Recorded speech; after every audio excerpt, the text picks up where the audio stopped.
I put my treasure bar, remove it. Lana thinks I'm relaxed and enjoying life. I That is not the was. case at all. How is it not? I got fired from my job on the day I started my non-cancer treatment. Oh no, and the I Reddit people are coming for you. No, hard. I don't think they know yet. They know now when you release this. When you release this crack. They could, yeah. They got mad that I used a guy in the shoot where I tore my MCL that sort of looks like James, and now they hate him. Yet they're mad at me for using a guy who kind of looks like him. So I'm sorry that there's a white dude with a receding hairline in a white button-up shirt. Okay. It's all very confusing. These people they don't fucking know what they want. No. Well, you know, it's like Ryan Gosling Do I in. look any less fat with this light off? Probably not. There we go. There we go. Oh, I like that. All right, so we went to the Highway Theater, which I have not been to in about a year. And I'm so glad I got him out. We went to see Scanners, Yes. which is one of my favorite movies of all time. It's an amazing film. I'm a huge Michael Ironside fan. No, me too. Tax Shelter. David Cronenberg came out of the tax shelter Canadian film market, and this followed Shivers and Rabid, and he was able to right get before Videodrome. Videodrome. And this one, from what I understand, as much as I love this movie, I am curious what he originally wanted it to be, because apparently it got. The timeline he was left with was rushed, so he had to cut a lot and kind of rush the movie out, which sucks. And because they didn't have a completed script, while they were going, and so he which did is have to. Weird because the movie feels like there's not like you're not watching it like, oh, this doesn't feel right. Like this isn't still makes it work. That's it's not Transformers 2. Right. Yeah, it's not like that. Well, that's what's incredible about David Cronenberg. He makes this thing that was rushed work. And that's what we were sitting there in the beginning of the movie, and I said the scene where he's showing the film reels of Reddick, and the way that the camera moves. And the depth of field that's created, I was like, wow, because you have other movies that were made in the Canadian tax shelter era. You have curtains and shit like that. This ain't that. Right. There is a discipline here. There's a vision here, and it's again, I've seen this movie 100 fucking times, but seeing it on the big screen was completely different. I really took in the textures of it and the performances of it, and granted I've had a couple drinks tonight, but I was really taken aback by just wow, look at again the made for Canadian tax shelter and made without a completed script and stuff like really that. on that Canadian tax shelter. Yeah, but it's just wow, there is really something here, and his talent and what he would go on to do is so self-evident that it's just it's super impressive, and again, but it comes down to the fact that Michael Ironside owns every single frame that he is in this movie. He's so hot. Oh no, I agree. I was also, we were having this conversation the other day about because Emmett Walsh died. And we were talking, and we were talking about The Jerk and Blood I Simple. think of Back to School, the Triple Indy. Oh it's yeah, so cool. But it's just you think about actors who never made it beyond the character actor vibe that they were given, and it's but them being in something makes everything that they're in better. And I can't think of a single I can think of Michael Ironside movies that aren't great.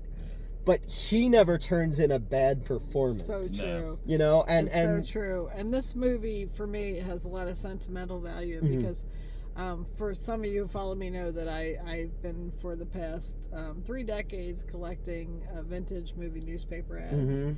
And what got me into that was when I was a child, and I was a child in the 70s and the 80s. In the 70s, I was a little child, so I was looking at the comic strips all the time. But then when we got into 1980, 81, I'm like, what else is in this paper? And I started flipping in the adult sections, and I saw all these Grindhouse movie trailer, movie ads, ads like Mother's Day, where she's in the rocking chair with Yep. her head in the box, and I'm like, oh shit. And Scanners You know, has that ad. Right, and then Ooh, I that's a remember great- flipping, that's a great like one. in 1981, I remember flipping the page, and there was this ad for Scanners, where it's Michael Ironside, like looking like the devil, with the reins, the eyes rolled back white, and the fire. And I was like, holy shit! And I hadn't seen any trailers because trailers weren't like we didn't have any internet. Yeah. So the trailers you would only see on TV or in the movies, but they were very short. It wasn't like now. It's like here's a 15-minute trailer. They give for- you for- everything. Yeah, Yeah, now they show it's the whole movie. yeah. But I remember that image was so stark, and I'm like, I need to see this right Yeah. fucking now. So my parents, who were always very cool about taking me to horror movies, had a friend of the. I mean, it was kind of funny because they would have taken me, but we had a friend of the family who was my mom's boss, and maybe about 10 years older than them, had some teens who weren't really into horror movies. Yeah. And we were all hanging out having dinner one night. And she's like, well, I love horror movies, but my kids won't go with me. Do you want to Yeah. go with me, Len? I said, yeah. Yeah. And she's like, what movie do you want to see? Scanners. So she took me to the theater to see Scanners on a school night. And I remember just thinking, this is like the coolest fucking movie ever. Like, you know, I'm like 10 years old. It was 1981. And I believe in the early winter, maybe January, February, March. This was an early movie because it came out very early in 81. Yeah, because Yeah. Brad Jones, the Cinema Snob, did the is a rundown of the year, and I think this was early in 1981 because I was born in October of '81. Yeah, this was one of the I early saw this ones. movie before you were born, dude. Wow. Jesus, I'm old. I'm old. But we love the movie. And it was funny, though, when Michael Ironside first comes out, the minute he's like, I want to volunteer. I'm Yeah. like, I didn't know anything about him at that time. And I was like, oh, this is not going to be. Yeah. And then that scene happens, and I had not seen the trailer where the head explodes, because that's like a famous trailer now, which I think sucks. It gives it a lot, Well, it doesn't. It does But and it doesn't because Yeah. I have this trailer on 35 millimeter, and it uses that dun dun dun that music The cue, music's so and good, it Howard goes Shore. to black, and you hear the Right, people yeah. screaming and stuff Yeah. like that, and then it comes back up to that scene at the end where his eyes are white and he's like, you know. Well, and I will say I was so fortunate because I had not seen the trailer. I only saw the newspaper ad. But back in that era, you could have. Was that you? No, that was a seat. That was a leather seat. I swear. Sure. Back Butt in that scanning. era, you could have. You didn't have the promotion you do now. Yeah. So there weren't like now. I feel like you've pretty much seen a movie before you've gone to seen it. And I think that most of But the I people only- who watch this channel are much younger. That's true. They've probably seen the head explosion True. as a meme. Yeah. You know, Yeah. It's one of the most famous yeah. scenes in history. So I knew nothing about the movie. I just loved that newspaper ad. Yeah. Like, I gotta see this shit. So she took me to see it. Mhm. But when the scene with the head, I remember I didn't close my eyes. What's interesting is I closed my ears. Yeah. And she thought that was really funny. And she's like, why'd you do that? I said, well, to be honest with you, I said, sound scares me more than visual. Because the sound is like the human emotion. Yeah. Like, but what you see visually, you can kind of block, you're Well, like, okay, is that really happening? But sound, when But you hear that's what's agony so- and people like actually screaming, that's what Yeah. fucks me Well, up. that's what's so interesting about this movie too is again like the sensory overload of it all. There is weird sounds mixed into the soundtrack. There is weird textures. I love how the one thing re-watching this movie now because I haven't seen it in so long is how much this movie revels in the lines on people's faces, bald spots, the textures in coats and stuff like that. I was like, wow. Again, going back to Cronenberg as like this young filmmaker, like milking the tax shelters in Canada, the idea that he had this concept of I'm gonna hit you with the visual and the auditory and create this thing, and it's also I can't think of another movie before this where telekinesis is has the nosebleed. Well, there is some controversy because The Fury did come out in 78. True. And The Fury does have a scene where Amy Irving makes a guy blow up. Now, Okay. I respect that, and I love Brian De Palma. And as much as I love him, and I think Carrie had one of the greatest endings ever with The Hand, and Brian De Palma in general, I just love. I will still say, no matter what you think of The Fury, it still doesn't have the impact of the head exploding in Scanners, and I give a lot of credit to Michael Ironside because yes, the Dick Smith, the special effects department, did a bang up job with the guy's head exploding, but you would not have believed that had Michael Ironside not have been as great as he was in that scene, because he's really building up. What like, you I'm gonna had, fucking kill you. What you like, had before that scene too, because it does catch you off guard, and it was supposed to apparently come earlier in the script originally, is you know, our main character kind of makes a lady like, you know, jism in her pantaloons in near the La Creme in the mall I asked you what the red carpet budget was for this movie. I love the look of Canadian everything. Well, we were laughing because there's something really strange about Canadian movies between the late 70s and the early 80s where every color is sterile white or red. And I know we have a huge colors. And I know we have a big following in Canada. We do. Oh yeah. We do? We have a big following in Canada. Hello, Canada. Hello, Canada. I love Wolverine. That's what I'm talking about. Canada, I love Michael Ironside, The Kids in the Hall, The Trailer Park Boys. John Saxon, I think was Canadian. John Ireland. Poutine. Poutine's delicious. Yeah. Vanity. Good for hangover. I love Vanity. Yeah, who doesn't love Vanity? Right. Tim Hortons. Tim Hortons. Wayne Gretzky. You know, Edwin Bear. I love that song. The Good Side of Niagara Falls. This is the last song I'll ever sing for you. Yeah, like, you know, I fucking love Canada. The Mackenzies, you know. My goal, SCTV. How can I leave that out? Yeah. Oh yeah. But one day when it gets to Canada, I just haven't. I went to school there. I went to film school in Vancouver. Damn it. Oh wow, yeah. Which is Vancouver is America light. Okay, I believe You know, it. it's Vancouver is very much Portland North. Okay, You know, that it's makes not sense. like the very first time. So I was talking to somebody the other day about this. I was first time when I got my driver's license, and my parents like, okay, you can drive. I was like, well, I'm gonna go play in this hockey tournament. And they're like, okay. They thought I meant like in Delaware. I drove a bunch of dudes to Detroit, Michigan, okay? And this is before like MapQuest, so this was like literally you had to unfold a fucking those were good map. days, right? So we made a wrong turn and we wound up like at the Canadian border, and they were like, do you have passports? And we were like, no. And they're like, okay, well, you need to go back that way. But we could see Canada over the bridge, and it reminded me of the scene where Dorothy opens the door to Oz, and it's black and white because you're leaving Detroit and you're entering Windsor, and you're just seeing like everyone over there was like happy and smiling, and everybody behind us was like fucking junkies and like. That is hilarious. Yeah. So other things go ahead. Other things I'm going to talk about is in Scanners. I really liked the performance of is it Patrick McGugan? Yeah. I don't know how you say his name. Yeah. But he's Dr. Ruth. Now you kids won't get this today. Yeah. But he was that intentional? He played Dr. Ruth before Dr. Ruth Dr. Ruth became famous. So it's fun. It's like you go back now and watch it if you're our age. You're like, oh, it's funny, Dr. Ruth, but there's no way. Like, who the hell? Nobody knows who she is. Because Dr. Ruth was a big sex therapist in the 80s, and she was like a little lady who looked like she would be like a character in Beetlejuice. Was she German? Like a German? She was grandma? something. I think she had a German accent. Okay, she seemed like a German. You won't put the penis in my and then everything she said made you never want to have sex. No, but, and then her sister was Dear Abby, right? Oh, is that for real? Or I thought her sister was Dear Abby. I don't know if that's true. I'm thinking that's not true, but you know what? Let's make it true. Because there was because there's the Simpsons. There's the Simpsons because Dear Abby was like a self-help guru. Because there's that Simpsons joke. It's like it contains a rare note where where Dear Abby tells them to kill themselves.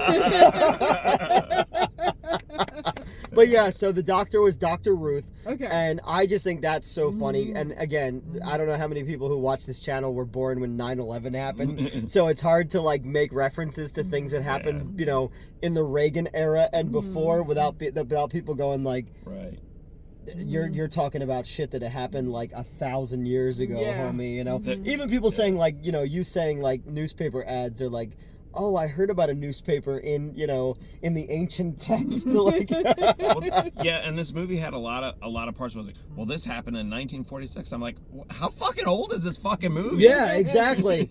I love the use of the computers. The Oh, they look computers. so primitive now. It's so funny. But again, it It's goes. like green line. But Yeah, there's kind something of green cool line. again. But it goes into that thing again. This was futuristic at this point. But Absolutely. even like the idea of showing the circuit boards and stuff like that. The more than anything, it's the textures of it. Yeah. It's almost That like was a neat scene. because I looked at it and I was like, okay, this is almost like. Because again, the scanners, it's brain warfare, but the computers are a second generation of that. It's almost looking at the cerebellum as well, but in a computer age and stuff like that. So I thought there was a Makes lot sense. of cool shit with that. Again, it goes down to the things were either brick or wood or computer boards, or everything was smooth and sterile. There's a lot of really great texture in this movie, and the way that the score works with it. And again, it comes down to Michael Ironside, like you said, is the devil. Yeah, I think it's biblical, where it's like an early 80s primitive computer movie about drugs that were given to people. And this in came the out 50s. before. And he's clearly Daryl Revick would be Lucifer, because if you really follow the Bible, Lucifer is kind of a sympathetic character. Jesus is also a very likable character, but they're caught in these two sides of like, I don't even know what the fuck the two sides are. The two sides are so ridiculous. I mean, you look at the Bible. I don't even know. As I'm somebody, just going by this fairy tale. As somebody who's an atheist and who's read the Bible and read the Quran and read the Torah, it's ecumenical politics, right? And that's what it comes down to. And Lucifer was the first one to go, well, wait a minute, why? Yeah. And no, like why are we doing this? And then cast out and made the pariah, but he was just like, well, no, I'm just asking fucking questions, And that's what Daryl Revick would exactly. be. And he's a dude who was like, again, or the Frankenstein monster. I didn't ask to be this way. Right. I didn't ask to be this fucking like mind monster, So there's a lot of that in there, and there's a lot of sympathy in his character, but Michael Ironside's always great with playing bad guys who have you can gravitas empathize with. Even in Visiting Hours, Yeah. he plays like a really sleazy like killer, but he's impotent because of like these horrible actions he watched his parents experience. And his performance is so great. Like he's just so great with those characters. No, he's one of those character actors that like, I'll see anything Bruce Campbell's in. I'll see anything that Michael Ironside is in. I mean, he's so fucking good in Turbo Kid, and like I said to you while we were eating. V, I'm a big fan. Yeah, of V, of V's course. Turbo Kid, there's a lot. Even the smaller roles, those like Top Gun. There's a lot of cool Canadian movies he did, like Neon City. Yeah. There's one he did. Bob Eubanks' son, Corey Michael Eubanks, was like a stunt man / actor, writer, blah, blah. Yeah. So they made a movie called Forced to Kill. And I really urge everybody to watch this movie because it's like... I remember that being Michael on Prism. Ironside kidnaps Corey Michael Eubanks and chains him up in his yard because he wants... He wants him to participate. But it's not a gay thing. Well, no, not at all. There's not Actually, sex It's not gay if you're in Canada. But you know what's funny? It's really not sexual. He wants him to participate in this illegal, like, white knuckle boxing sport. Yeah. And I remember making our friend John watching it, and John goes, I wish I could get rich so I could go around the world and watch these illegal sporting events. I mean, it was only because it's Canada, it's not okay. I mean, Clint Eastwood's traveling around in a fucking truck with a monkey getting into bare knuckle brawls, and no one saw that as a problem. Also, just want to also mention Michael Ironside's performance in Total Recall, which I over the years it's really resonated with me because when I first got like a bad guy, and I didn't care. I was like, it's not. I don't give a shit. But as you go through the years and watch this movie, I'm like, it's really something to me because now I realize Richter is not the bad guy. Richter is doing his job. Yeah. His boss is a dick. He had to like let his wife have sex with another dude. And Richter's smarter than Ronnie Cox, who plays his boss, and he constantly has to be like, we should kill that, because it's kind of made clear. Dave and I talk about this. Arnold Schwarzenegger's character, the Quaid character, and that Rachel, what's her name? The other cute lady in the movies. Oh yeah. Rachel something. Rachel. Tick con. Tick boom. Well, okay, well, whatever her name is. Yeah. She. I'm sorry. We had drinks that had like little peach like gummies in She them. makes it clear that Arnold Schwarzenegger's character was a dick to her. Yeah. And then as the movie's going along, I'm like, well, Quaid seems like he was a piece of shit. Why is he suddenly the good guy? Yeah. But Richter is dealing with all this crap where he's like, why don't we kill this guy? Kill him. And the boss is like, no, we're going to keep him on. And finally the boss is like losing everything. He's like, we're going to kill him now. And Michael, I'll never forget, this is my favorite scene where Michael Ironside cocks this guy's up. Well, it's about fucking time. It's like, yeah, you fucking asshole. Well, you just had an experience with him at the con. I've had this is my second experience.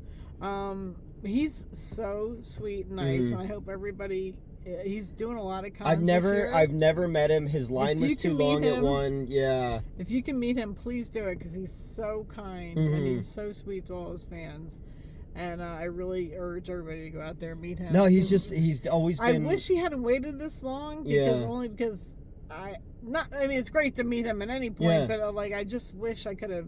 He just started years ago. I don't know. I feel like now we're all getting old, and I've been depressed lately. Like TikTok, like my life is fading away, and it's so hard. I brought everybody. Oh, I know.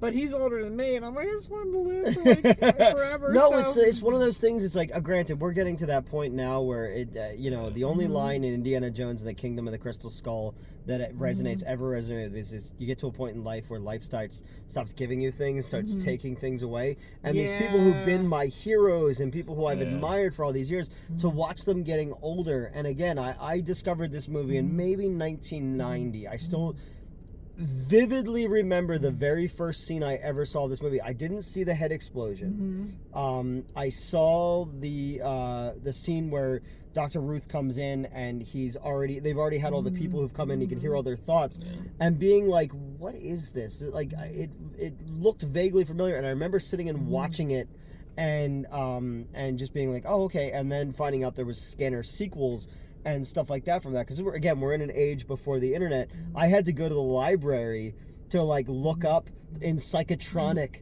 what that movie was and who these people are. And then you have Robert Silverman, who I knew from the episode of Friday the 13th that Cronenberg directed under a pseudonym, where with the Faith Healer. Because Robert Silverman, which is funny because Robert Silverman is the name of my ex-girlfriend, Amber Silverman, Justin Silverman's dad, Robert Silverman, and he always plays sort of like an invalid or a cripple in all the things he's in. You've probably seen him in The Brood, Prom Night as well. But he's in the episode of the Tales from Friday the 13th where the guy has the white glove and he's a faith healer. Aww. And he could take away your sickness, but he has to give it to somebody else. And Robert Silverman's character has these tumors growing out of him and he's dying of that. And I just remember seeing him in that and being like, who is this guy? And he's been in a bunch of other stuff. He was, he's in Jason X as well. He's on the video monitor thing. He was the other actor who I thought brought a lot of gravitas to this, and I love his art exhibit has a very giallo style vibe to it, with the heads and all of the things. And then at the end, when we get to the battle between them, we find the body in the middle of the floor and stuff like that.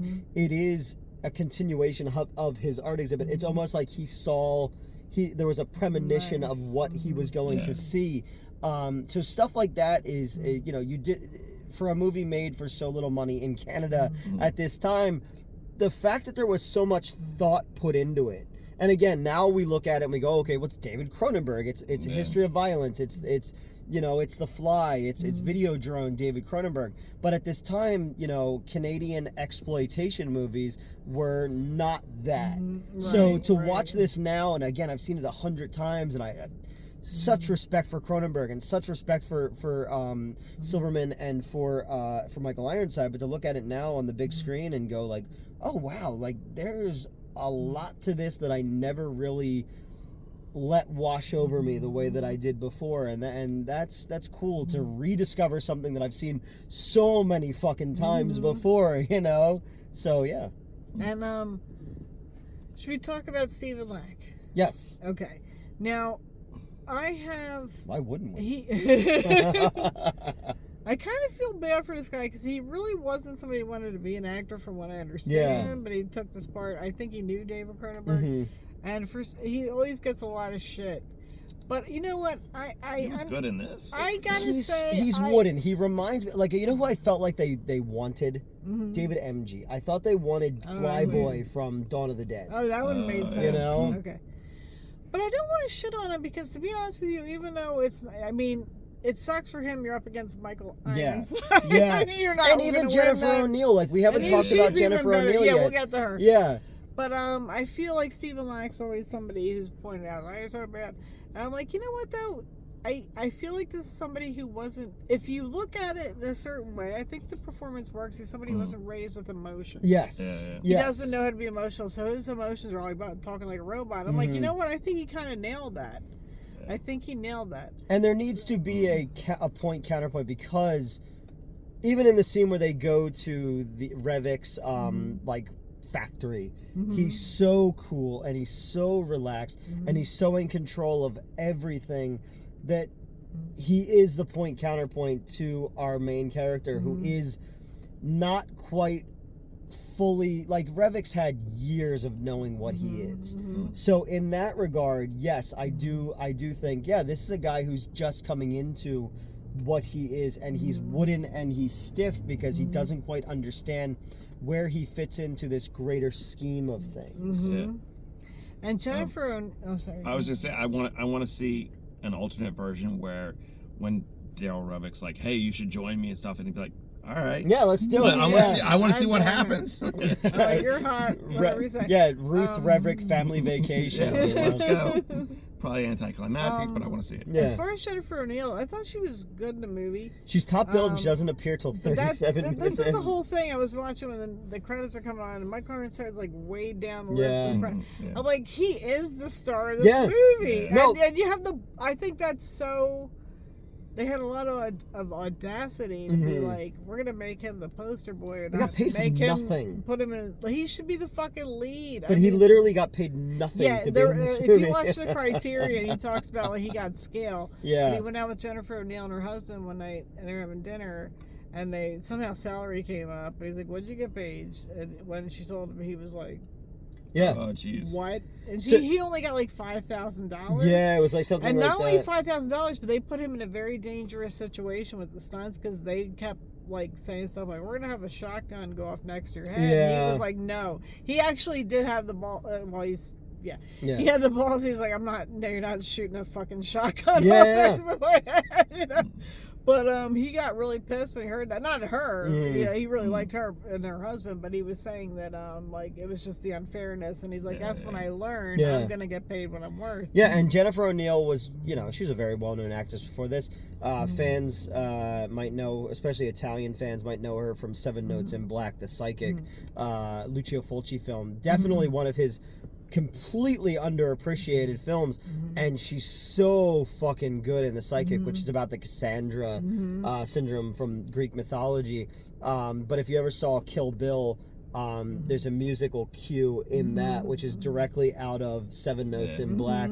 I have that poster framed in my bedroom with my Italian wall. I really fucking love The Psychic, and I just that trailer was the very first thing. I used to go to Exhumed film shows, and there was one Italian night, and that the trailer for The Psychic is unnerving, and they just say Jennifer O'Neill in The Psychic. So her name stuck into my head, and I remember this was like 2000, 2001, and then going and looking, I was like, what do I know her from? And then, oh yeah, she's in fucking Scanners, well, you know? I think even before Scanners, I remember hearing her in the summer of 42. Yeah, that was a big movie. Perfectly symmetrical face. Well, the thing I will never forget her for, it's not her fault, but in the early to mid 80s, there was a show, I think it was called Cover Girl or something. I forget. Was it Models Inc.? No, Models Inc. was after. Okay.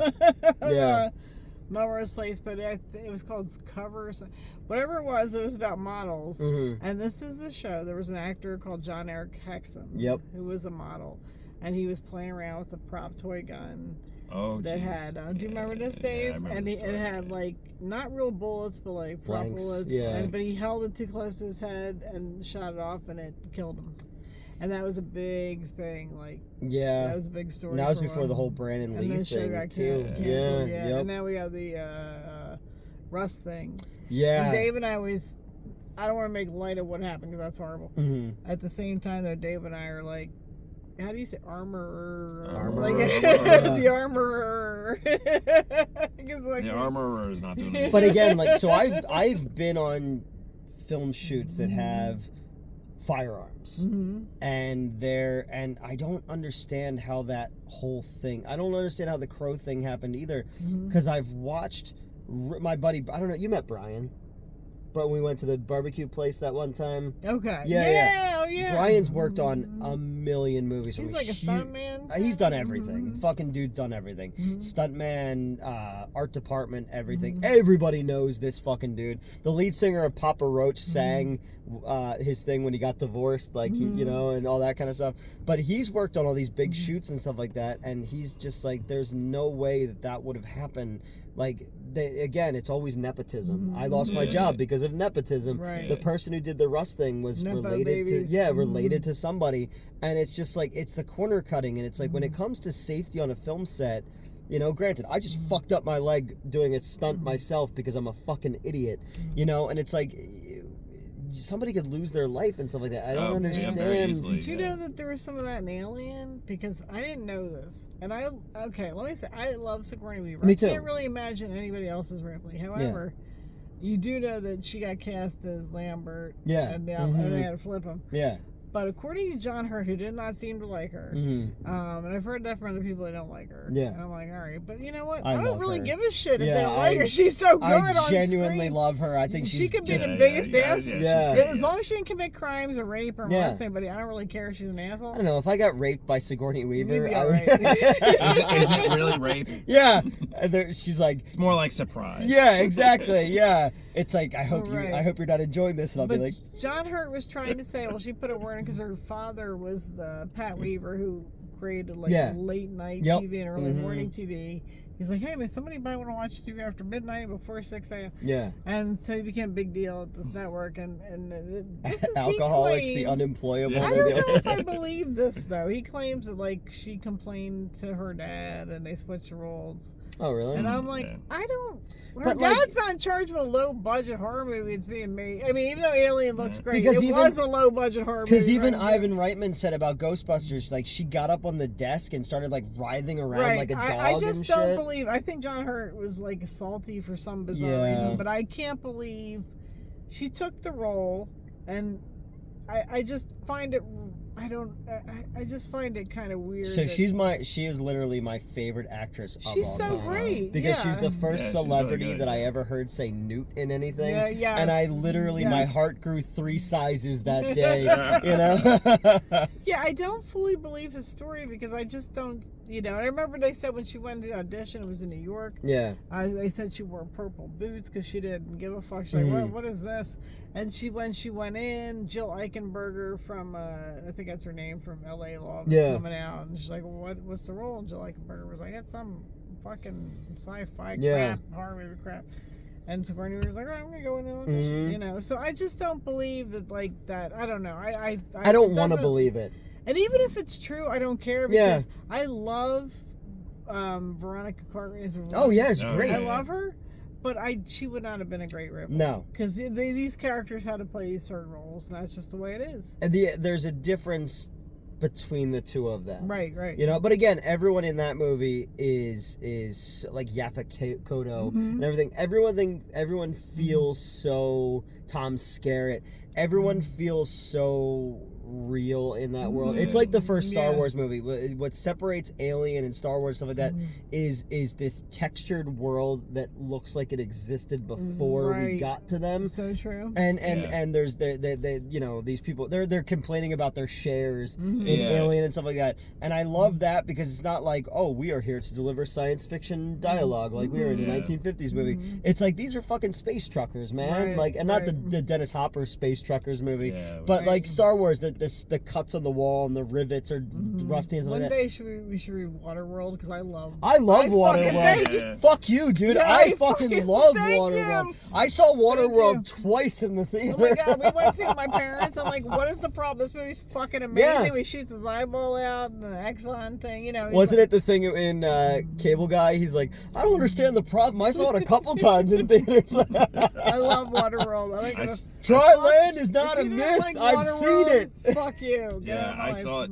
I was working third shift or second You shift. sat with me and Dan Pat, I too. did, but I remember we all punched in and then we left work and went to see Waterworld and then we punched out. Now you know which one I. You know which Should have one. got fired for that. You know which one I can't go with? The Postman. I never even saw I never that. saw Awful. That just looked lame. Because there's the Simpsons joke. It's like, oh, it's the DVD commentary, and just he pops up. He's like, I'm sorry. I'm sorry. I couldn't get in. No, Postman. Waterworld's great. I had the Virtual Boy game for it and everything. No, I really I love fucking dug I think Waterworld. Waterworld should be released every year in IMAX. For And again, you got and everybody in that movie was committed to what they were they were making. floating around on a barge for like 6 months. The girl from Napoleon Dynamite is almost black from the tan. Yeah. She got. Janine, not Garofalo, but the Janine lady from Basic Instinct. Yeah. Triple Oni. I don't know what her name is. I'm making it up. But she had her hair was so bleached. It was funny because her hair was so bleached, and the girl from Napoleon Dynamite was so tan. Yeah, but you got Jack Black in that movie. You got Dennis Hopper fucking chewing the scenery in that movie. Dennis Hopper's great in that. Oh, he's great. Again, everybody can shit on the Super Mario Brothers movie, but I really enjoy him in that one too. Dennis Hopper was just one of those actors who was he was just fucking in it, at that I love point. Dennis Hopper. No, me Easy too. Rider is one of my favorite movies of all time. And Texas again, too. yeah, even Texas the- Chainsaw too. And Yeah, I think they're going to show Easy Rider at the Colonial this summer, so we shall go out because that's one of my favorite. and that's movies. one of those movies that was the pivotal turning point for Roger Corman. Yeah, because they offered him that, and changed so many imagine lives. how different the studio, because that movie spawned New Hollywood, and from that movie you get Jack Nicholson is writing, right, which apparently they didn't even want him. Not that they didn't want him, but apparently the studio was like, this is wrong. Let me know. Rip Torn, who I love as well. But for whatever reason, he didn't do it. So Jack Nicholson. And again, that before was that, Jack was Jack Nicholson. Jack Nicholson had done the Corman stuff, it's Little Shop of Horrors and the one with Boris Karloff, The Terror and stuff like that. But I mean, before that, he had written the Monkees movie. He wrote Head, Right. And speaking of him, one night we got to review the remake of Postman Always Rings Twice. Oh yeah, Well, that they said was that Here's was the thing about this movie. I've seen I think the original with Lana Turner is one of the greatest movies ever made. Yes. And and the remake falls short story-wise because they cut corners on the story. I'm like, because the original story is so rich. Yeah. That original. However, what they cut with story, they replenish with these graphic sex scenes. Yes. Yeah. And it was so funny. That even Playboy was like, this is a little bit much for they're us. But what was so funny is I remember my grandmother. It came out in 81. Yeah. And one night we're having a family dinner. And my grandmother. We're gonna go see the Postman sister, Always Rings Twice. And her brother-in-law and their friends went to see it, but they thought it was gonna be like the Lana Turner one. And then when that scene happens where it's like a rough sex scene Yeah. in the kitchen. They said that my Uncle Jimmy was like, Jesus Christ, oh my God, Jesus Christ, he didn't know how to read. He had never seen anything like that. And I just remember laughing. I'm only 11. Yeah. I'm laughing my ass off. Oh my God. I'm like, I wish I could have been there to see that embarrassment, that shame. But times have changed. The Very movies have much changed so. Since 1940, where the hell was that?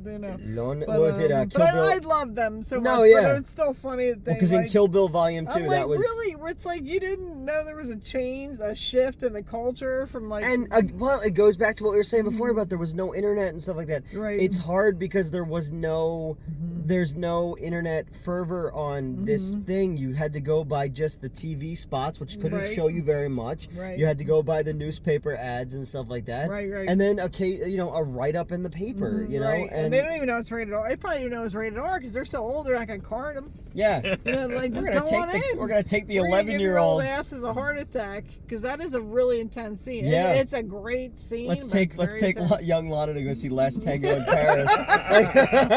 Well, you know Why what, did they parents- hand us this butter Oh my when we got God. here? You know what my parents took me to see, and I urged them to because I thought it was going to be a comedy, and they're like, "Oh yeah."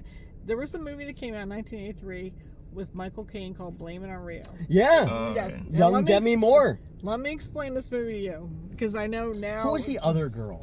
Michelle Johnson? Yes. Yes. She was fucking Yeah, hot. yeah, she was. Yeah. But the whole premise of the movie, now I love the shit out of this movie to this day. I don't even care if it's inappropriate. But I think it's Michael Caine goes on a vacation with Joe Bologna, who is one of my favorite Yep. actors.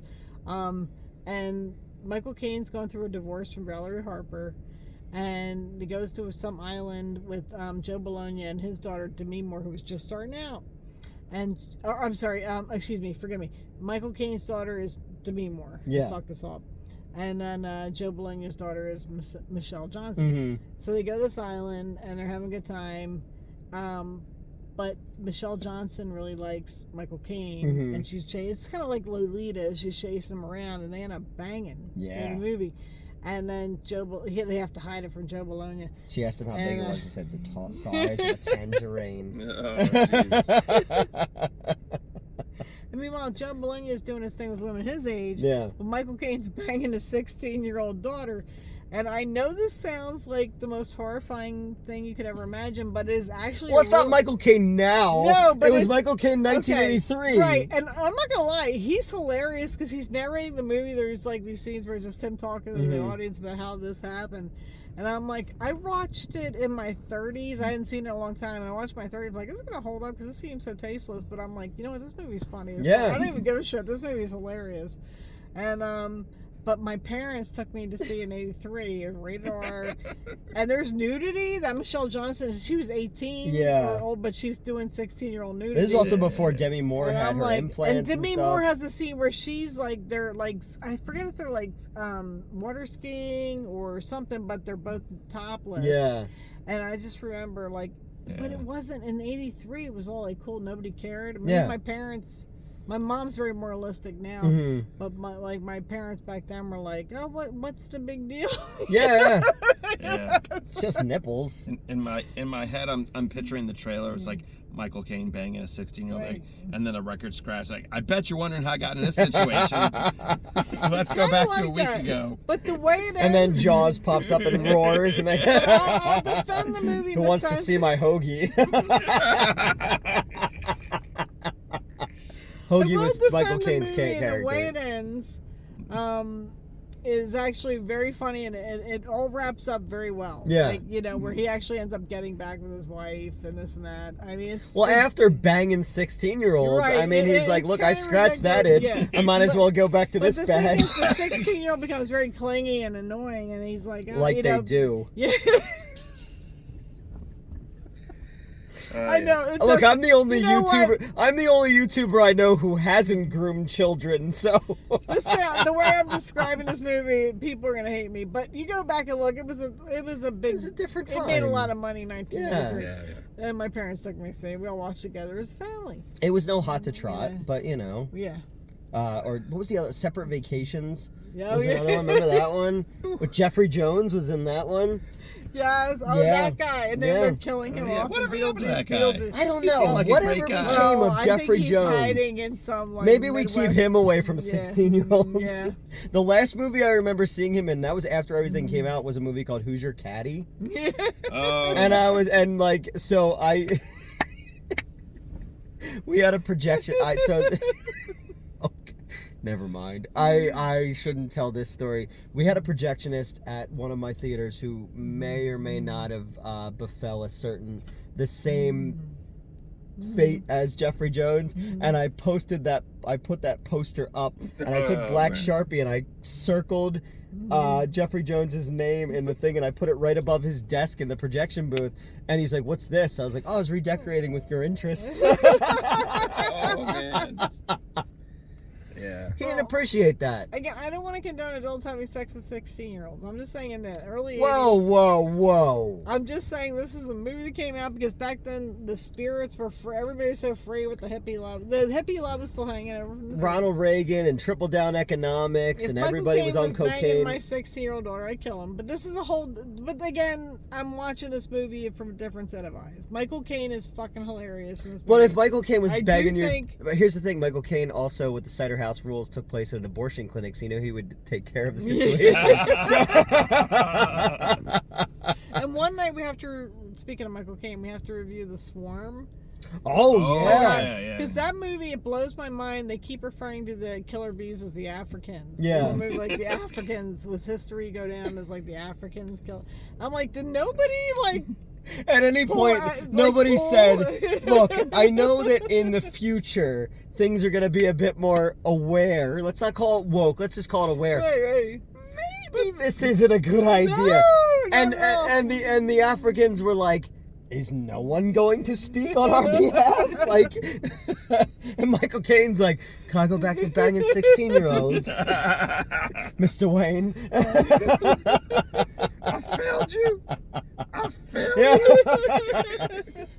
First of all, fuck Bruce Wayne. He's like, this dude who raised me, I'm going to abandon him and go have fancy drinks in France. Yeah. Fuck you, Christian Bale. Oh wait, one thing we have to get back. We got way off topic from Scanners. Scanners. I have I love the. Don't get me wrong, I love the showdown with the special effects and the scanning. I think that's one of the greatest scenes ever. Now, my problem. Spoiler alert! If you had 40 years to watch Scanners, if you haven't, fuck you at this point. But my problem with the ending is that they did this weird thing where they made they switched consciousness. Stephen Lack steals Michael Ironside's brain, so it's Michael Ironside's body.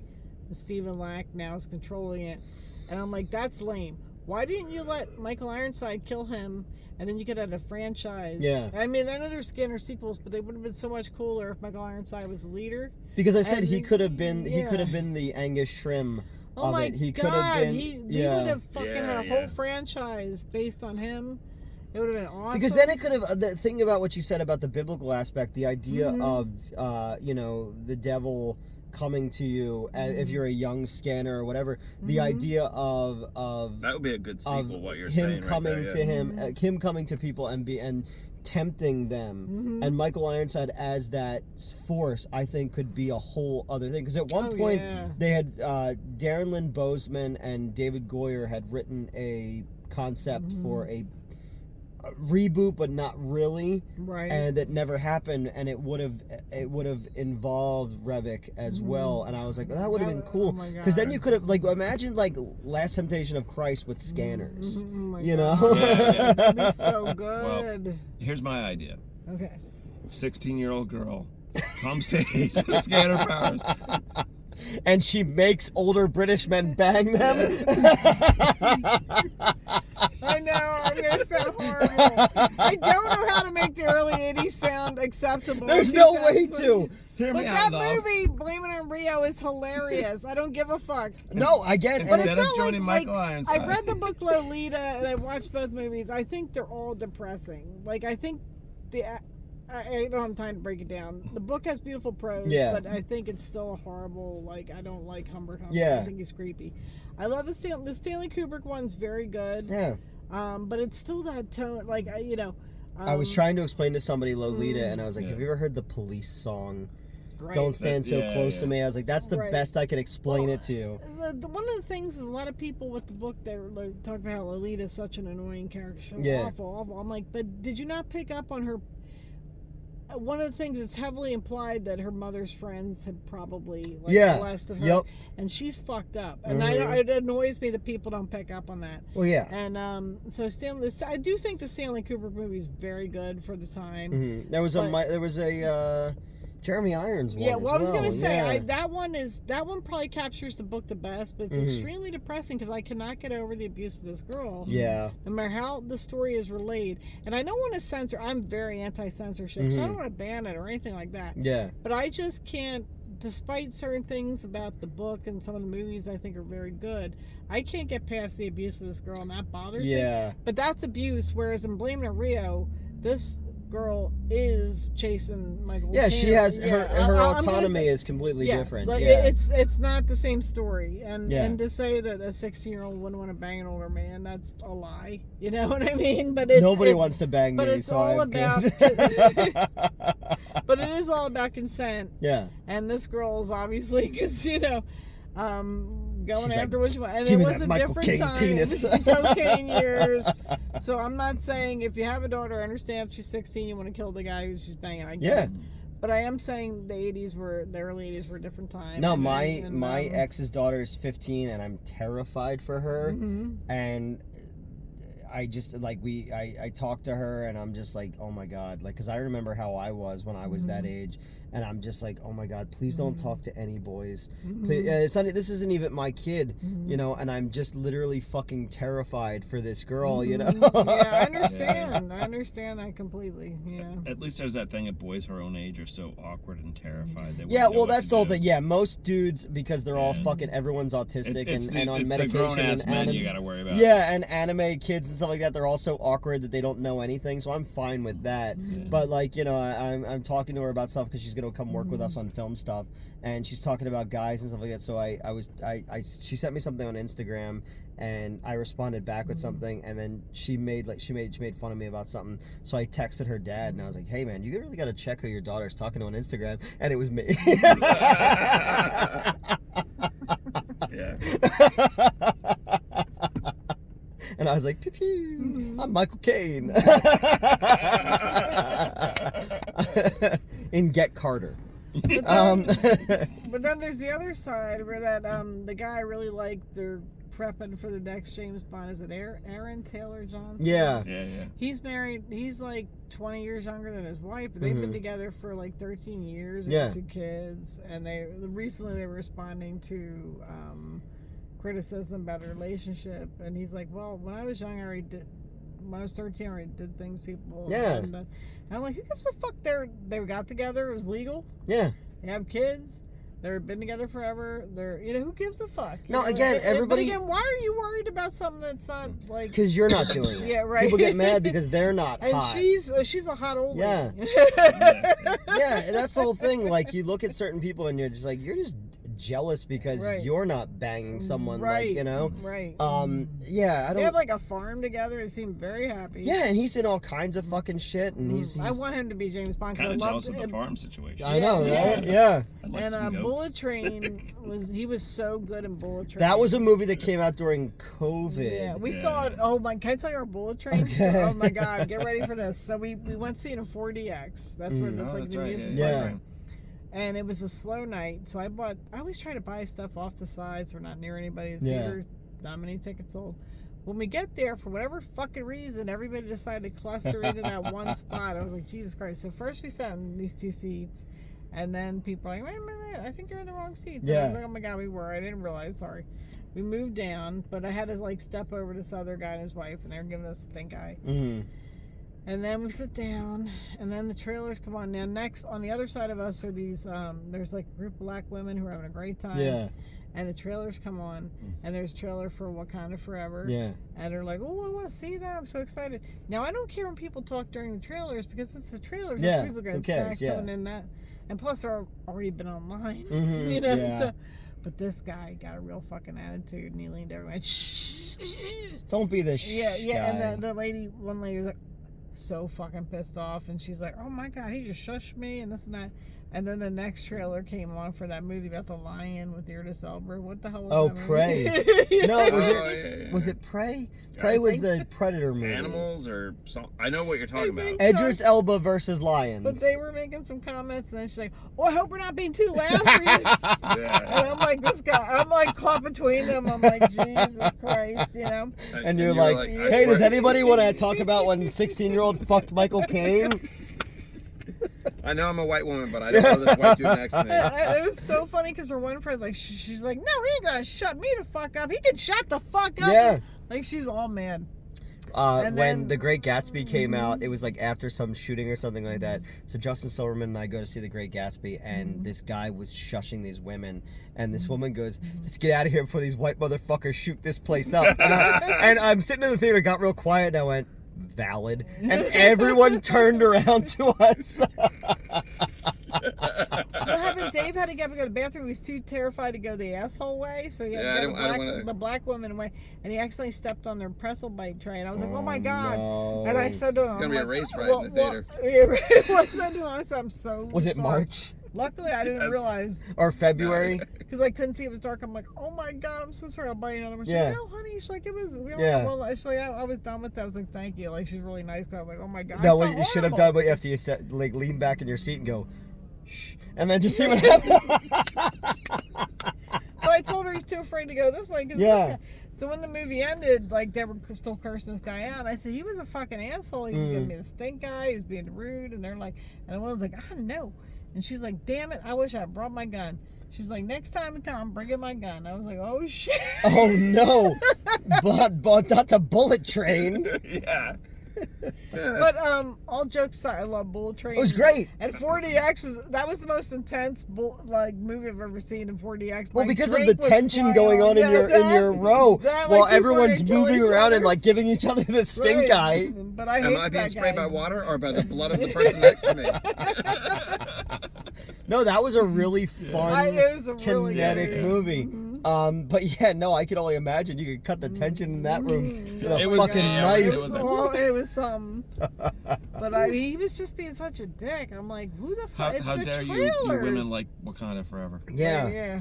I mean, Namor was great. Angela Bassett was nominated for an Oscar Okay, but for it a was Marvel a movie. trailer. I know. Like, people are still moving around their pretzel bites and stuff. Like, why are you upset? He's I like, was sitting in the theater last night watching Ghostbusters, and it was a pretty packed theater. And I must have gotten the noisiest straw and lid Somebody combination did, yeah. in the history of ever.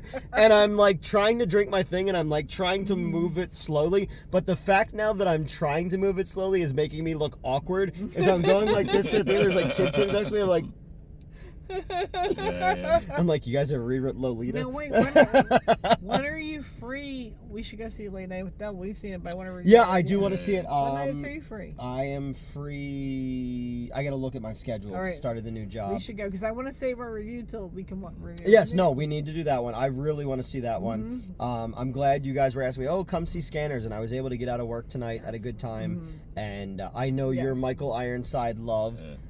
So much love. Yes, yeah, and I was excited to see this one again on the big screen. I've never seen this on the big screen before. And I have the Blu-ray and all that kind of stuff.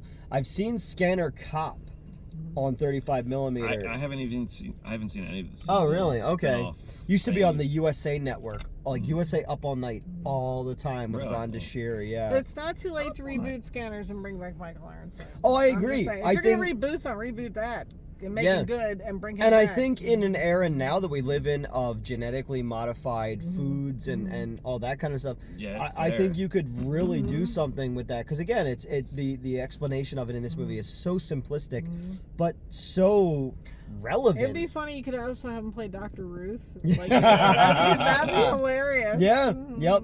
No, I mean, again, he pops up in things. Again, Turbo Kid. He he's so good. the X Men that's First a- Class and the Terminator Salvation. They still have at the King of Prussia movie theater in their arcade. They have a Terminator Salvation game. which I Oh thought yeah, was that's right. fucking hilarious. And then I went to the King of Prussia, or excuse me, the Plymouth Meeting Hall where you work. Yeah. And they have an arcade, and they had a Kenneth Branagh's Frankenstein. And I feel like, I'm like, would I go in a fucking time portal? Like what? To take the first full hour of that movie out, and it would be a much better movie. Yeah, you know what's sad about that movie is it's a very faithful adaptation. Yeah. But Kenneth Branagh, I think, is a horrible director. Yeah. I hated what he did with the Agatha Christie movies. Yeah. Just take them. I think Don't he let was- him do any more Agatha Christie He was movies. a good actor in those, yeah. but I don't think that he was the right director. But he for wasn't those. even that good because he was not the character. He gave in the Death of the Nile. He gave Perot's character, this fucking bizarre story With with his the- fucking mustache. I'm like, Yeah, there's no emotional development in these stories. They're just about this guy coming in, solving the crimes. And we that's needed what we liked. needed him But to he solve made his something cleft where palate. he was like, his lip got blown up in the war, and he lost his. Oh yeah, yeah. He woman looked like Freddy loved. fucking Krueger. No, I I'm need And like, then he grows in a mustache. It's fine. I need to What? grow. I I need to just- grow a mustache because I look like Joaquin Phoenix.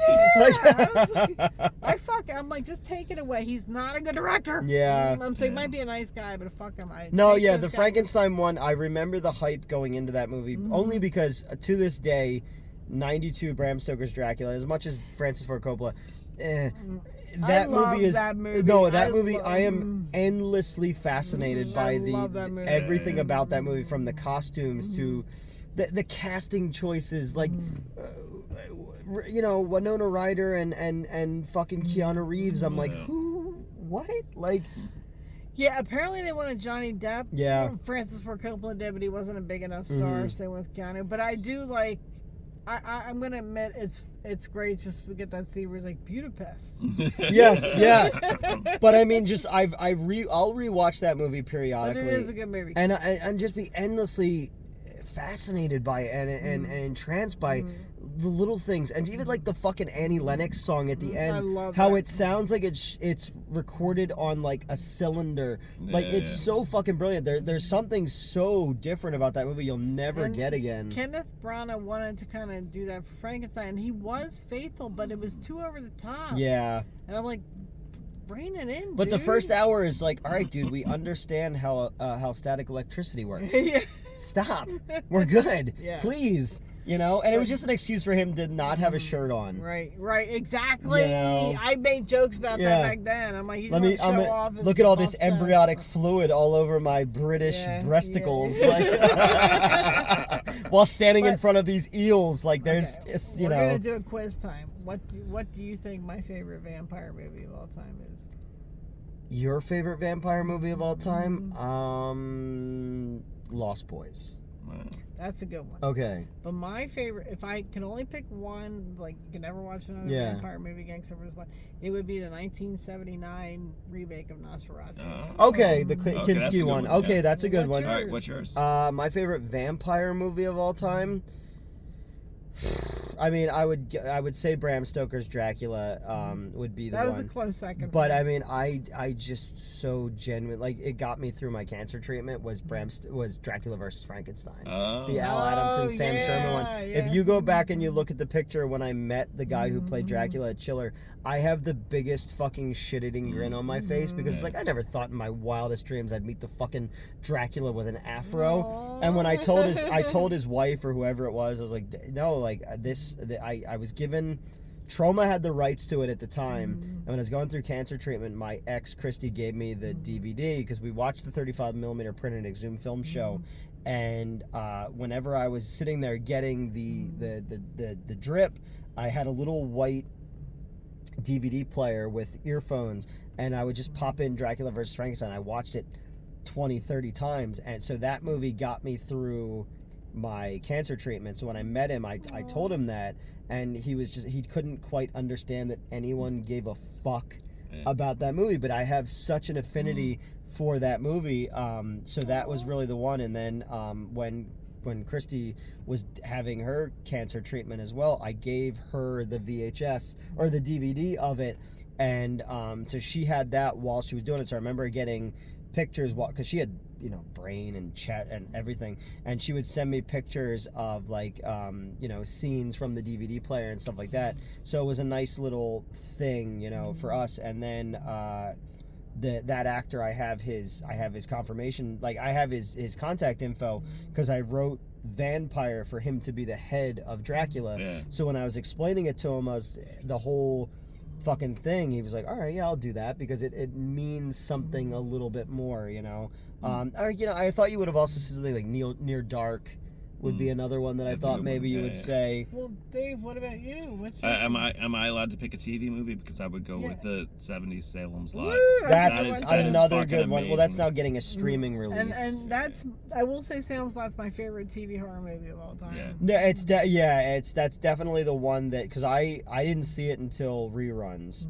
I saw it when actually, because I'm old. Because it was at 78, Well, I saw 77? it 79. Yeah, I actually 79. saw it when it debuted on television, and it fucked me up for life. There's Oh just my God, so it much, fucked me even up to for this day.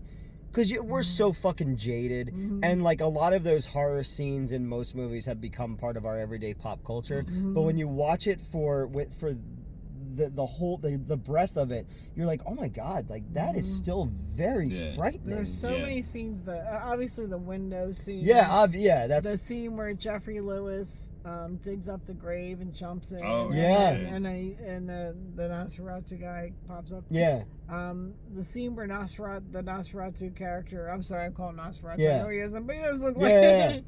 But when he comes through the window and lands on the when It's like a ball of cloth. yeah, he's like a and ball then of it just cloth. like unfolds And in a then weird. it's almost like the Wicked Witch of the West from Wizard Yes. of Oz. Yeah. And he like comes up and like slaps the parents' head together.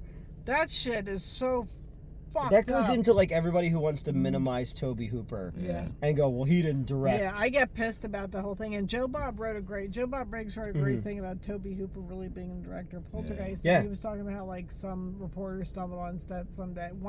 Because Steven Spielberg was very involved with special effects, but that doesn't mean he directed the movie. Tobe Hooper was hired to make an Amblin movie. Right. He made an Amblin movie. Right. How come nobody talks shit about And- the fact that fucking 8mm, or not 8mm, Super 8, J.J. Abrams made a Steven Spielberg movie? Right. Yeah.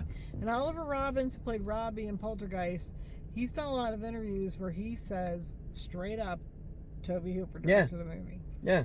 You know, so Zilda Rubinstein said that Spielberg went stepped on- in because yeah. he was Hooper was on cocaine a lot. Well, I don't believe that. No. Like, I don't get me wrong. I believe, sure he was I on believe cocaine. he did cocaine. Yeah. But no, I let's don't deny think- the cocaine. Let's not deny cocaine. But she wasn't, and also she has a smaller role. She wasn't on set as much Yeah. as like Joe Beth Williams and Craig T. Craig Nelson. said that Tobe Hooper is very involved with the actors and Yeah. that stuff, but Steven Spielberg is involved with the special effects. Okay, but it doesn't, and this is the thing. If you really watch it, it doesn't. Even though it has a Spielberg like kind of family feel, it also has a much darker tone. Yeah. And you attribute that to Tobe Hooper because if Steven Spielberg directed that movie, it would have been really fucking corny. Yeah. There's It no would way not someone have would rip had- their face it off. would not That have- would not have happened. No, It but wouldn't again, have had you the look at tone that it had I with- look at even like you look at the effects and the scope of Life Force, but you also look at 'cause I genuinely don't like Eaten Alive. I'm a big Tobe Hooper I fan. do love that movie. I've never been able to get into Eaten Alive, and I love the cast and all that. But even the way that But I do know it's a weird. it it's a is weird one. again, yeah. It's just one of those movies that like never sat with me properly. And I love Marilyn Burns, and I love just the whole cast. You know, because again, I'm a huge fucking Carolyn Jones. I'm a huge fan of the Robert Paradise Englund, fan. isn't Robert it? Englund. Yeah. My name's Buck, and I'm here Here to to fuck. fuck. But that movie, but even the way that because the set of that movie feels a lot like the house in Poltergeist. It moves almost like if you watch a Wes Anderson movie, how it moves like you're on a stage play.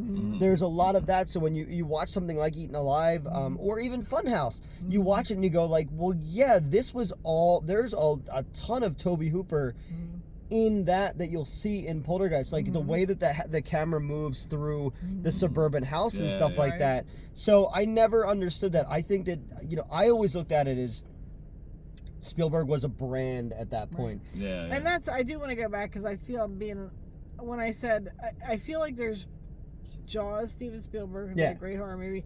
Close Encounters has like Duel. but I feel like after Raiders of the Lost Ark, I think he went a little cornier, and I feel that's why. I don't like Always at all. I was never a fan of Always. Like he got cornier in the 80s, and I feel like if he had a directed Poltergeist, it would have been cornier. Yeah. Now, I don't want to sound like a hypocrite because Jaws is obviously one of those terrifying movies, but I feel like then he was like more like. And bulky. Temple of Doom But came. something happened where he got a little corny. Yeah, in the well, he had 80s. kids. He adopted kids and stuff like Yeah, that. but not till later. He Yeah, didn't even have. because I look at Temple of later Doom. in the 80s, but I I don't know. He just got a little weird when he started being like, it's got to be so family oriented. Well, like, oh my god, dude. I know, and it's like, oh, you killed a kid in Jaws. I mean, it's in the book, but you did it masterfully on the screen. I'm gonna take out all the guns. Why are you being a pussy I'm gonna take out all the guns and replace them with walkie-talkies. That's so weird. He was gonna make, and instead he made E.T., and I'm so mad about that. He was gonna Night make a movie Skies. about those aliens about who the landed in Hopkins, Kentucky the Hopkinsville in, like, aliens. the 50s, Yeah, and I'm like, I would much rather see that than and E.T. that became much rather. Close Encounters and Poltergeist. Well, that and was E.T. after Close Encounters, and he was going to do that, and then he decided to do E.T. Because you ever And see I was Rick Baker did molds of what the creatures would have looked like. If you don't know the story, I've seen those. The Hopkinsville Goblins is a really fucking creepy story, and I've always thought about that of like that would make a good movie. But no, Spielberg's one of those people. Is like I loved Steven Spielberg growing up. There was something magical about his movies. I hate Hook. I'm not a fan of Always. I do love Catch Me If You Can. No, it's good. That one I think. And I think Minority Report is fantastic. Yeah, actually, that's good. Schindler's List obviously is emotionally devastating. You know, I was showing somebody the last scene of that recently. Where it's like I could have saved one more. Like this gold watch could have been two people or something like that. But again, the first Jurassic Park felt like old school Spielberg, where it's like you put kids in danger and there's a wonder to it. You know, that is true. But I still have complaints because if you read the book Jurassic Park, yes, that movie should have been. I got a question. James Cameron should have made Jurassic Park. In this day and age, am I still allowed to like AI? I liked AI. I liked AI until I thought you were not allowed to like I think it should have ended with him looking at the blue fairy, and then we have to resurrect and Meryl Streep as narrator. Like, why can't we just have that ending where he finds the blue fairy because he's not real? He can stare at a blue fucking statue in the ocean. But I do like the nihilistic ending that he gave away his future for that one moment. I love the idea of the nothingness of it, and that always struck me. That is very Kubrick, right? You know, I hated Ready Player. I love the book Ready Player One. Ready Player One should have been directed by a young person. Edgar Wright should have directed that movie. Something like that. Because I didn't like a lot of the pop culture was in the book. I think should have made it onto the screen. I don't know if it couldn't because of copyright. But I hated what he did with The Shining because The Shining is one of my favorite movies. Yeah. He keeps taking Stanley Kubrick projects and shitting on them like AI. Yeah. And then The Shining, Stanley Kubrick would be fucking mortified. Yeah. He had these kids traipsing around in The Shining. It'd be a CGI. And when they say directed, I was like, well, it was mostly directed by a computer. Right. Yeah. Now the book Ready Player 2, I hate it because that's the woke book. Yeah, he doesn't he like divorce the chick, or doesn't he like break up with the chick in the first 10 minutes? We're so guilty. Because it's about 80s culture. Is just is what it is. Yeah, I never read the second one either. Well, 80s culture is what it is. Maybe things were. I'm not saying everything. Michael Caine could bang a 16-year-old, is what we're getting at. Well, it's going on about the John Hughes movies and all these controversies that have come out, and then there's a lot of like, I'm a white man, I'm guilty. I didn't realize I was guilty. I never feel guilty about anything. And I was like, what the fuck? Like, this is the culture you grew up on. You lived in the original, and now you're like complaining, like. But I saw an interview recently with Molly Ringwald too, where she was like, "Sorry, I'm drunk." That's okay. I saw an interview recently with Molly Ringwald. She's like, "Well, you know, some of those things are problematic." I was like, "Don't apologize." Right? It's ridiculous. Yeah. Why would you apologize for some 40 years ago? That's why I love Bill Burr's take on the John Wayne interview that came out 50 years after he died. It was in Playboy about like we were saying some things about minorities, like from my really old man's. Not condoning, but like. Bill Burr said he's a product of his time. Yeah. But he's like, he saw him. I saw this too. The day it happened, he was trending on Twitter. Yeah. And I remember this, and when I clicked on, I'm like, you gotta be fucking kidding me. And Bill Burr did a whole funny thing about it. He's like, so I'm like, oh, John Wayne is trending. Is there like some found footage, a new movie that come out? And he's like, wait a minute, it's because of this interview he did in Playboy magazine 50 years ago. It's one of the jokes that Patton Oswalt has in Ghostbusters. They're like looking at all these cylinders. He's like, we have one of Martha, what's Abraham Lincoln's? Mary Todd Lincoln using the F word or something like that. And it's like, it's one of my favorites, you know. No, people, again, I said to you the other day, I was like, everybody wakes up and goes, what are we mad about today? Right. You know, you don't have to condone what what was done 30, 40 years ago. You just have to go, okay, this happened, and now we've moved past that as a people. Right. But we can't erase Soul Man. We can't love Soul No, I know, but I'm just saying I know what we you're can't saying. erase just one of the guys. The Song of the South or something like that. We have to go, okay, well, that was a product of that time. Right, that right. was okay then, Right. and we've learned so much since then. One of my biggest complaints about that whole thing is one with the way they try to demonize. How come they haven't canceled White Chicks? I know, right? Where's the White Chicks I was just Soul offended by Man how bad the crossover I was movie? offended by how the makeup, Yeah. how bad the makeup in White Chicks. So it'd be like a white dude pretending to be a black dude pretending to be a white chick. But I was Yeah. here with There you go. going with the wind. They glorify slavery. I'm like, okay, you know what? It's not a documentary. Yeah. I'm sorry, it's not a documentary. And Well, people in Django, they're like, they use the N-word too much. I said, in the antebellum South, what word did you want them to use? You know what I mean? Like, really? I remember also when the new version of Little Women came out, like Greta Gerwig one. Yeah. I worked with this little woke Woman. white guy who was like a balding 30-year-old who would dress up like a unicorn and paint his nails and play like Good games for him. online with like Good for 13-year-old him. girls. And I was like, okay, that's weird all around. Friendship but you know is what? magic. You know, I'm not gonna judge you, whatever. Yeah. I'll just let you be, even though I think it's weird. But he was complaining to me about the new Little Women, and he's like, I can't believe it, all white. And I was like, they're sisters, you fucking asshole. Like, what the fuck? They're Well, that's sisters. like, people were mad about Frozen, and they're like, where's all the minorities? I was like, they're in a mythical land, in a fucking...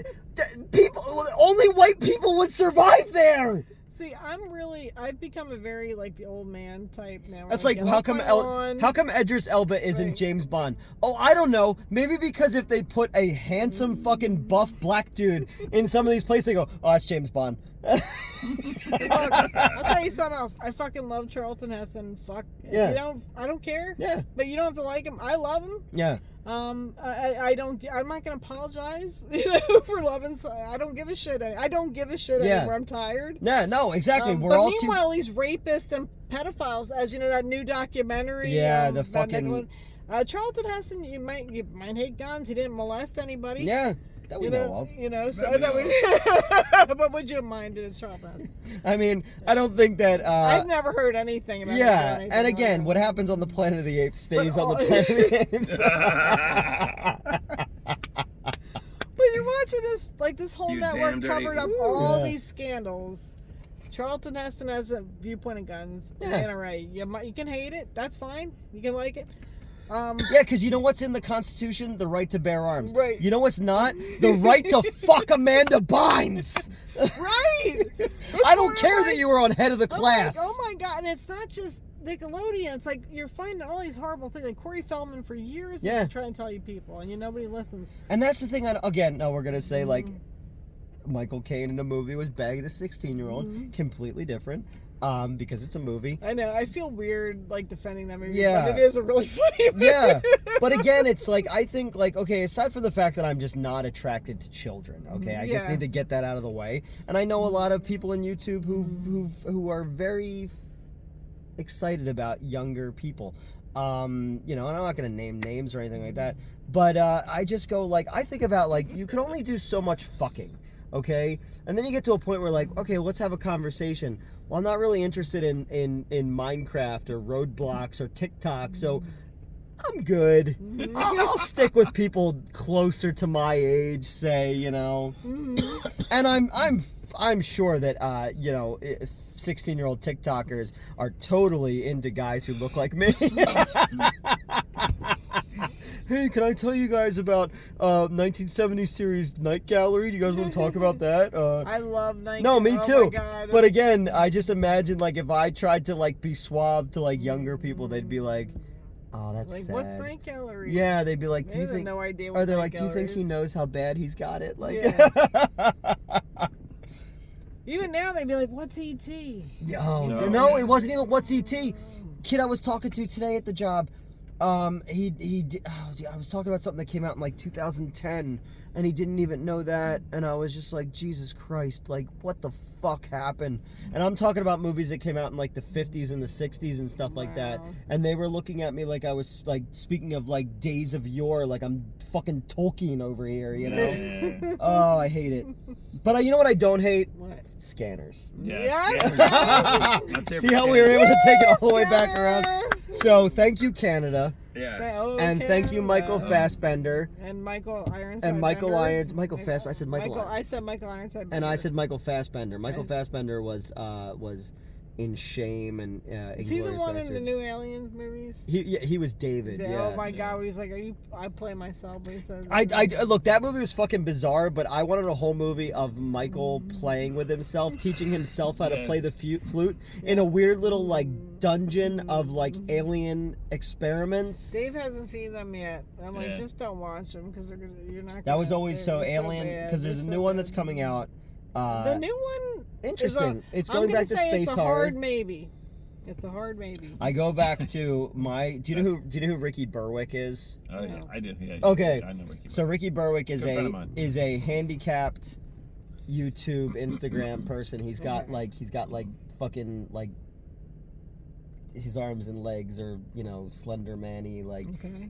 But he sort of looks like AVGN. But like if he was left in to cook all the way.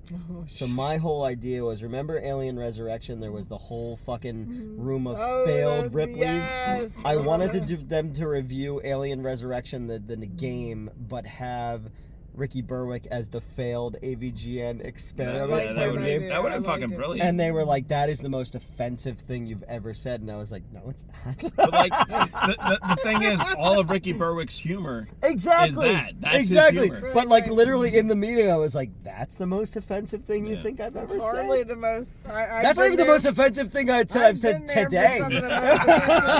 That's even close. But yeah, so that was whenever I think about Alien, I think about what a wasted opportunity that was. That could have been amazing. But yeah, so that was our sort of review of Scanners. Yeah, I think we talked about it a little bit in the past hour. It's all right. I think Scanners is a very important piece of early 80s horror sci-fi history. Yes. With an amazing performance by Michael Ironside, some really great special effects. Dick Smith, you know, you could tell the influence of what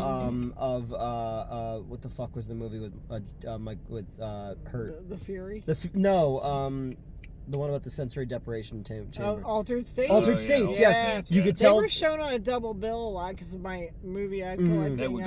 There were a lot of double features. So that's William Hurt, right? Yeah. Yeah, William Hurt. I wish that would get re-released on a big screen. I want to see that shit. And that's another one. Like any Ken Russell movie, you want to put on a big screen and give me some drugs, I'm there. The Devils and Lair the White Worm. One of my favorite movies, and a lot of people hate it, and I don't understand why, is Gothic.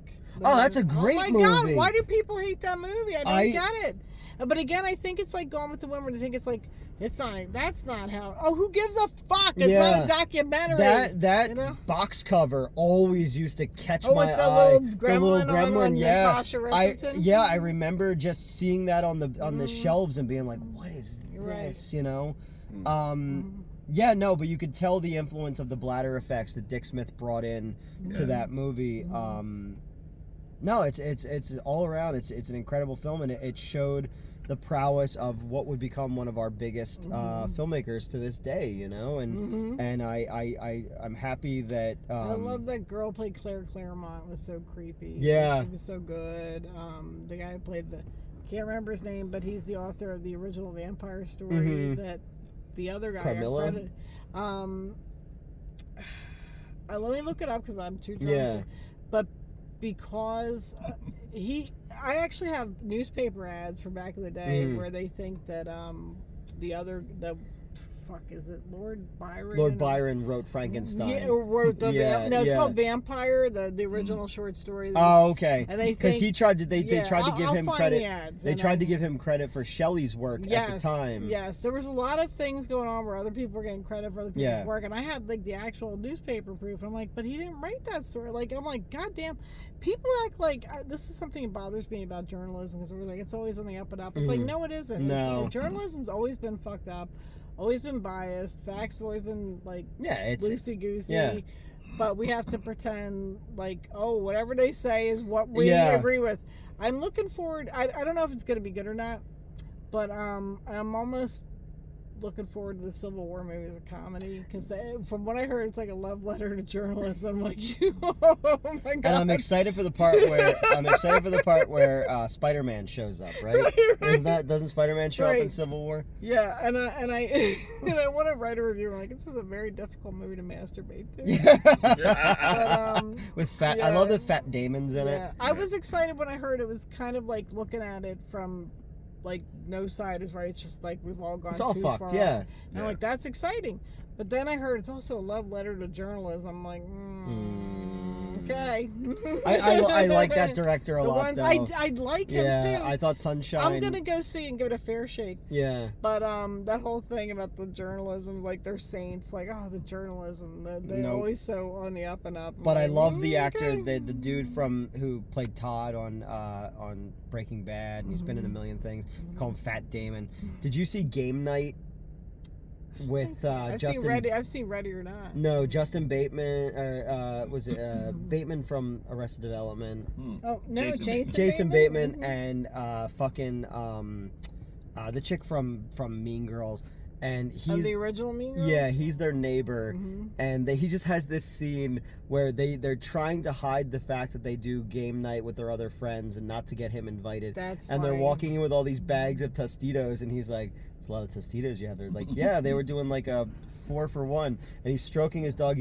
How does the Tostitos company stay in business? And he just backs away out of the frame like Nosferatu, and it is just fucking so brilliant. That line reading of how do they stay in business.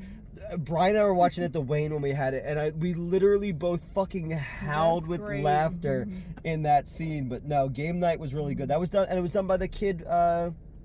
He wrote one of the Spider-Man movies, but he was the youngest kid in Freaks and Geeks, John Daly or something like that. But no, yeah. So I was a big fan as a rabbit. All right, that's it. That's Scanners, guys. All right. Cornet's got to break this into 3 parts. Let's do Late Night with the Devil soon. We'll do that one, and then we got to do Prince of Darkness as well. Yes, we got tons of shit coming up. All right, guys. Good night. Good night, everybody. Bye.